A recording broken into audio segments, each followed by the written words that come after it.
chapter 14 verse number 1. Wanasema the wise woman builds her house, but the foolish pulls it down with her hands. Praise the name of Jesus.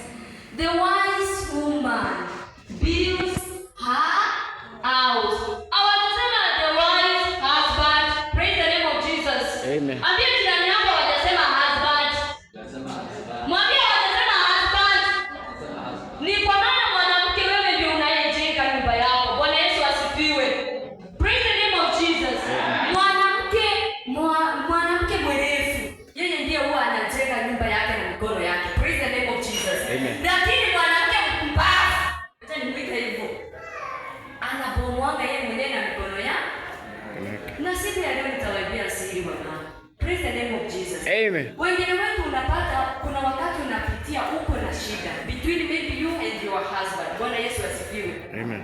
Unapata mko na matatizo, mko na mgogoro. According to vile nilijua, according to vile niliambiwa by my grandmother before I got married, aliniambia kwa ndoa kunaga mteremko. Praise the name of Jesus. Ama mama Daya, kwa ndoa kuna kwa na mteremko? Hakuna mteremko. Praise the name of the Lord. Kuna ups and down. Praise the name of Jesus. Amen. Na vile ambavyo utaweza